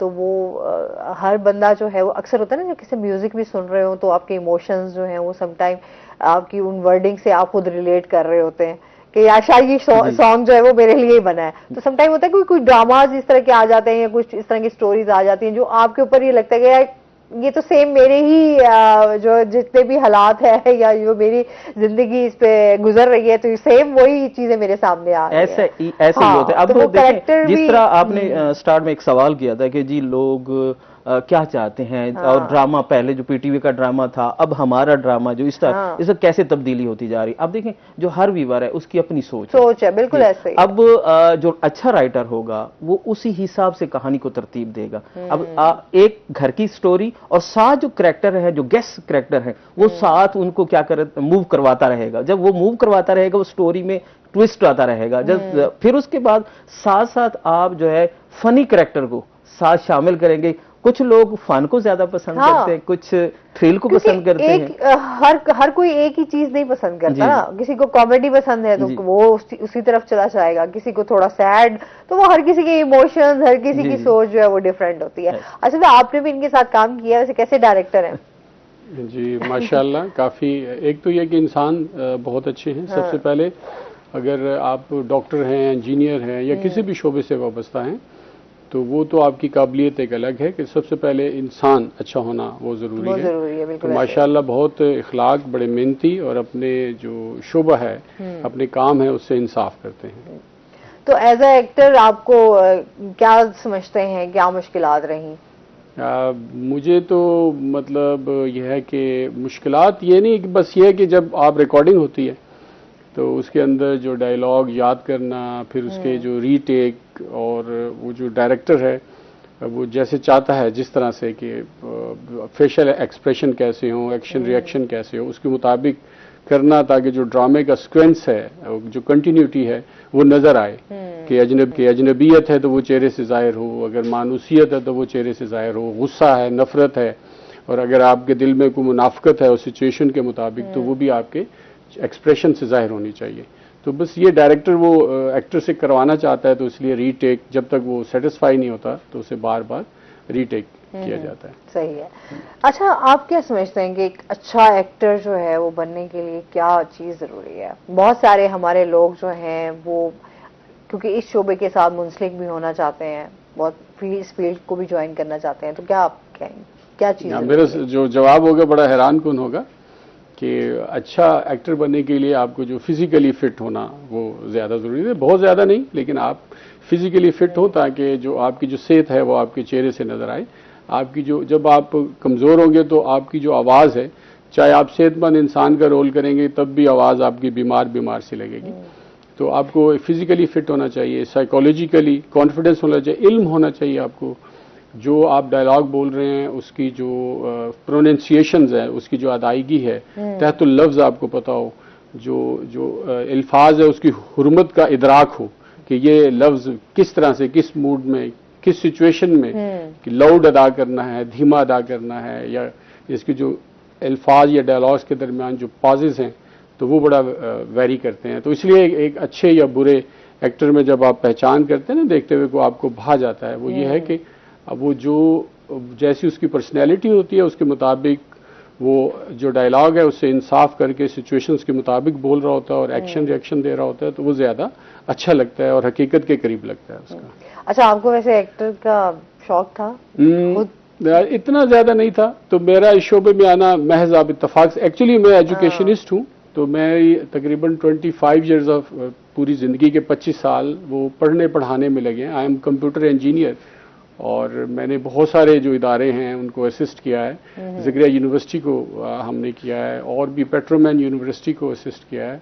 हमारा फ्रंटियर जो वर्क ऑर्गेनाइजेशन FW आर्मी का इदारा है उसको असिस्ट किया है, डेस्कॉन को किया है, बहुत सारे पुलिस डिपार्टमेंट है, तो उन सब के जो हमारी एडमिनिस्ट्रेशन जैसे डिप्टी कमिश्नर हैं, AC हैं, और भी जो बड़े बड़े जो DPO वगैरह, तो उन सब की जो इब्तदाई जब कंप्यूटर शुरू हुआ था तो उनकी एजुकेशन का जो है वो अल्लाह ताला ने मुझे एक बख्शा जनूबी पंजाब में, और I am Pioneer in few, one of the Pioneer आप कह लें कि, और अभी भी I am one of the few senior जो कंप्यूटर एजुकेशनिस्ट है उनमें मेरा शुमार होता है। सही, चले माशाल्लाह। आपकी मजीद भी इस जर्नी के हवाले से जानेंगे। नाज़रीन, अभी हमने जाना ब्रेक पे, हमारे साथ रहिएगा।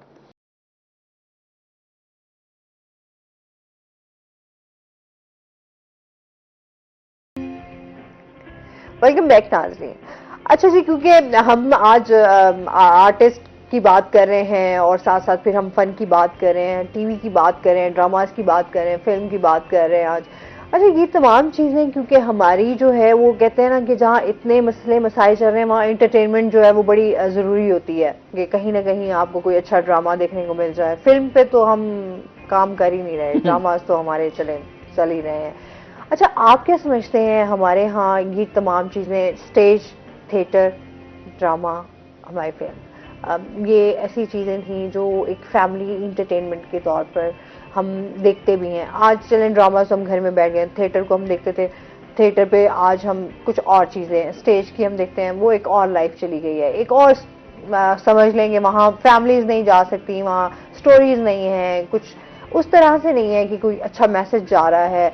आप क्या समझते हैं इस पे किसका कसूर है और ये चीज़ें क्यों इतनी डिस्टर्ब हुई हैं? बहुत प्यारा सवाल है। हम शुरू करते हैं थिएटर से।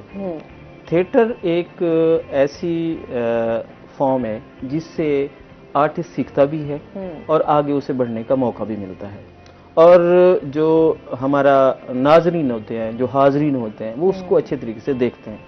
अब थिएटर क्या होता है? अपनी मदद आपता है। इसके लिए कोई इंस्टीट्यूट नहीं है, इसके लिए कोई आपको हुकूमत की सरपरस्ती नहीं है। अपनी मदद आपता है। ड्रामा डायरेक्टर होगा, वही प्रोड्यूसर होगा। जब वो पे करेगा, जब वो किसी को पैसे देगा तो अपनी जेब से देगा। ये करते कराते इसलिए स्टेज ड्रामा उस शक्ल में नजर नहीं आ रहा जो होना चाहिए था। अब कौन से लोग आ गए जो चाहते थे कि इसे कमर्शियलाइज करना चाहिए। अब कमर्शियलाइज की तरफ गए तो कौन से लोग आए? वो लोग जो ड्रामा देखना नहीं चाहते, वो तमाशा देखना चाहते हैं, वो उस तरफ चला गया।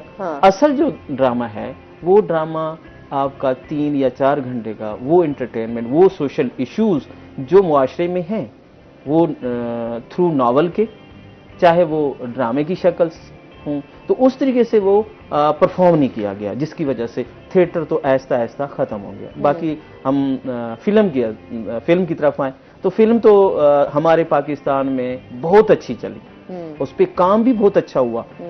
और अगर हम 70-80 की बात करें तो मेरे ख्याल में कोई ऐसी फिल्म नहीं थी जो हमारे हमसाया मुल्क से अच्छी ना हो, बल्कि उससे ज्यादा अच्छी रही है। और उससे ये हुआ कि हमारा जो कंपटीशन था वो बहुत अच्छा रहा। फिर आहिस्ता आहिस्ता उसकी तरफ भी वही लोग आना शुरू हो गए जिनका हाथ हमारे थिएटर में चला गया। फिर वैसा हुआ वो फिल्में हमारी खराब होती, जिसमें आप हमारा पंजाबी जो कल्चर है या सराइकी कल्चर है और वो उर्दू कल्चर के ऊपर बैठ गया।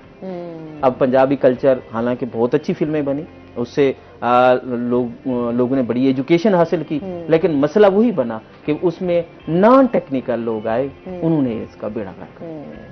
अच्छा, ये बड़ा इसके ऊपर हम बड़ी डिटेल से डिस्कस करेंगे। चलते हैं नाज़रीन अपने सेगमेंट की तरफ। आज के भाव, राना बिलाल हमारे साथ मौजूद हैं, उनसे जानते हैं आज मार्केट में सब्जियों फलों के क्या रेट्स हैं। जी बिल्कुल, दूसरे शहरों की तरह मुल्तान शहर में भी कुछ साख्ता महंगाई पर काबू नहीं पाया जा सका। बात करते हैं सब्जियों और फलों की कीमतों के हवाले से, तो सब्जियों और फलों की कीमतों में कुछ साख्ता महंगाई की लहर बरकरार दिखाई देती है। सरकारी नरखों और मार्केट रेट में जो है वो खुला तजाद बरकरार है।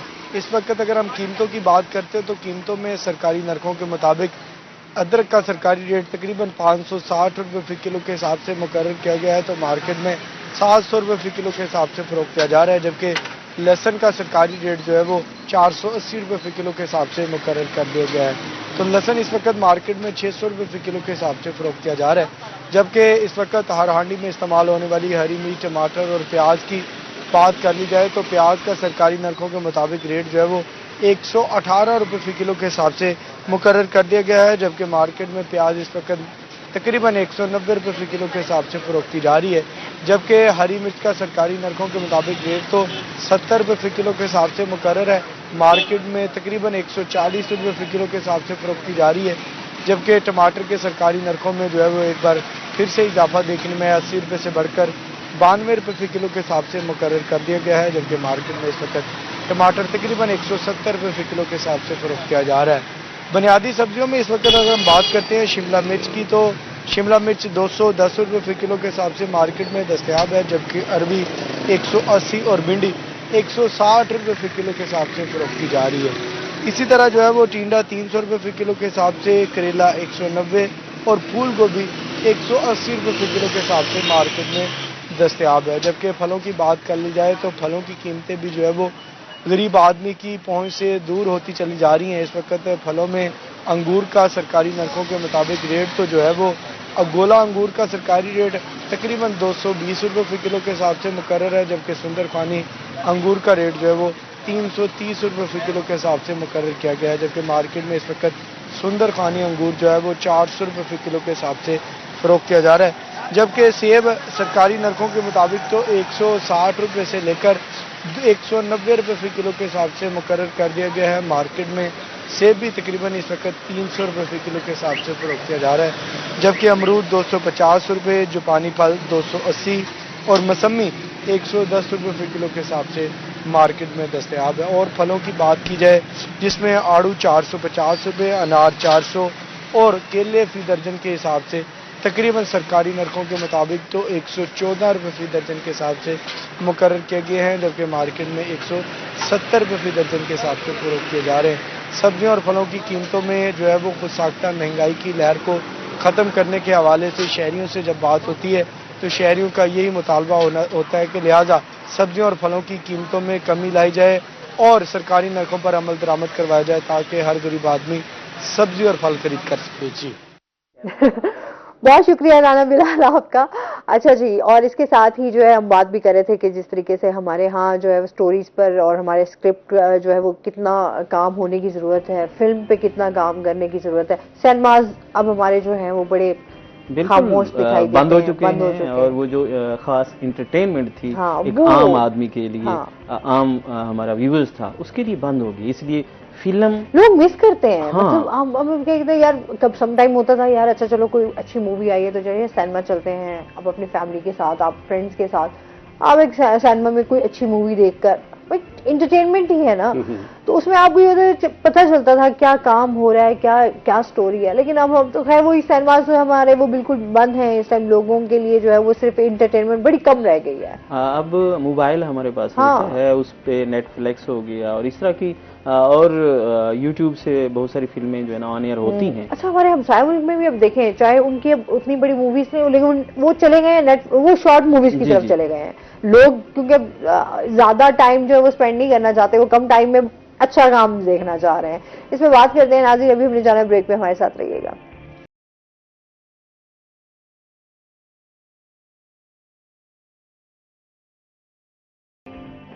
वेलकम बैक नाजरीन जी। हम आपकी मिसाल सुनना चाह रहे थे, मैं कहा ब्रेक से वापस आए तो मिसाल बातें हजम नहीं होती। हाँ। तो मैं जैसे कह रहा था कि मिसाल के तौर पे हमने ना एक कैरेक्टर क्रिएट किया कि जी हमने वहाँ पे एक दंगल हो रहा है, और दंगल किसका? मुर्गों का। तो अब एक मुर्गा लड़ाने वाला उसी तरीके से खड़ा नहीं हो पाएगा, उसको मुर्गे की जबान नहीं आएगी, वो कैसे उसे अदा करेगा? तो इसी तरीके से हम जो करैक्टर किसी से करवाते हैं, पहले उसको हम उसको उसमें बताते हैं, उसकी सिचुएशन बताते हैं, फिर उसको करके दिखाते हैं ये इस तरह करना है, फिर वो जो आर्टिस्ट होता है उसको अच्छे तरीके से कर पाता है। अच्छा, आपने तो काफी सीनियर आर्टिस्ट के साथ काम किया है, तो बहुत सारे लोग जो है वो सीनियर आर्टिस्ट के बारे में बहुत सारी राय रखते हैं, तो क्या आया जो इस हवाले से कि सीनियर आर्टिस्ट के बड़े नखरे होते हैं या काम नहीं करते? नहीं, बिल्कुल कोई नखरे नहीं होते। आप यकीन जानिए, जितना सीनियर आर्टिस्ट होता जाएगा उतना हम्बल होता जाएगा। आजी इनकसारी उनके अंदर इतनी होती है। मैं आपको बताऊं, ये मेल आर्टिस्ट हैं, फीमेल, हत्ता के फीमेल आर्टिस्ट जिनका तोती बोलता है, जिन्होंने यानी कि हमसाया मुल्क में भी काम किया, हमारे साथ नेटफ्लिक्स पे काम कर रहे थे, तो यकीन जानिए, तो जब हम उससे बात करते तो आप यकीन, भाई मेरा काम आ गया, मुझे बताइएगा, ठीक है, ओके सर। तो इस तरीके से वो बात करेंगे, रिस्पेक्ट करेंगे। तो ये बात नहीं है असल में। मैं आपको सीधी बात दूं, जिस पर अल्लाह ताला की रहमत हो जाती है ना, आज ये इनकसारी उसके अंदर आ ही जाती है। वो कहते हैं ना, जब खुदा हुस्न देता है नजाकत आ ही जाती है, इसी तरीके से। लेकिन वो कहते हैं ना कि ये चीजें इज्जत जब ये भी हजम करना जो है ना वो बड़े लोगों का काम होता है, हर कोई जो है वो इसको अफोर्ड भी नहीं कर सकता। आर्टिस्ट वही बनता है जिसके अंदर आजिज़ी इनकसारी हो। बिल्कुल ऐसे ही है। अच्छा साहब, आप बताइएगा, फ्लाइंग पे भी आप काम कर रहे हैं, तो इस हवाले से भी बताइएगा कि किस तरीके से ये शौक भी आपका? हाँ जी, बिल्कुल। बाकी जो मेरे पैशंस के साथ साथ ये भी एक पैशन है, तो फ्लाइंग भी टूरिज़्म की एक किस्म है। तो आपके जो पुराने स्टूडियो में एक दफ़ा एक प्रोग्राम के दौरान मैंने जिक्र किया था कि हम लोग सोच रहे हैं कि एरोप्लेन के ज़रिए से टूरिज़्म को फ़रोग़ दिया जाए, तो फिर अब उस दौरान उस वक्फे में हमने उस पर अमल किया। और इस सिलसिले में मैं नाजरीन जो सुनने वाले उन्हें बताना भी चाहूँगा कि आप भी इस शोबे की तरफ आएँ। और ये जो एरोनॉटिकल के जो 3 मुख्तलिफ शोबे हैं, जो ये फ़्लाइट कंट्रोलर बतौर आप आ सकते हैं इंटरमीडिएट करने के बाद, चाहे आपने FSC किसी भी ट्रेड में की हो, किसी भी, तो आप बतौर फ़्लाइट कंट्रोलर आ सकते हैं, वो ट्रेनिंग ले सकते हैं। तकरीबन 1 साल का वो ट्रेनिंग प्रोग्राम है। इसके साथ साथ आप इंजीनियरिंग के अंदर भी आ सकते हैं, एरोनॉटिकल इंजीनियर, तो वो भी शॉर्ट दौरानिए के ही है ट्रेनिंग। और इसके अलावा आप बाकायदा एक कमर्शियल पायलट भी बन सकते हैं शोबे में आके। तो ये भी आपके प्रोफेशन के जो है वो यहाँ भी 3-4 शोबे मौजूद हैं। और यहाँ की एजुकेशन प्रैक्टिकल बेस होती है, थ्योरेटिकल बेस नहीं होती कि बच्चे अक्सर थ्योरी से जो है वो घबराते हैं। तो ये प्रैक्टिकल बेस है, तो आप इसको भी अपने प्रोफेशन के तौर पर, अपने फ्यूचर प्लानिंग के अंदर जो स्टूडेंट्स हैं जो मुझे सुन रहे हैं, तो इसका हिस्सा बना सकते हैं।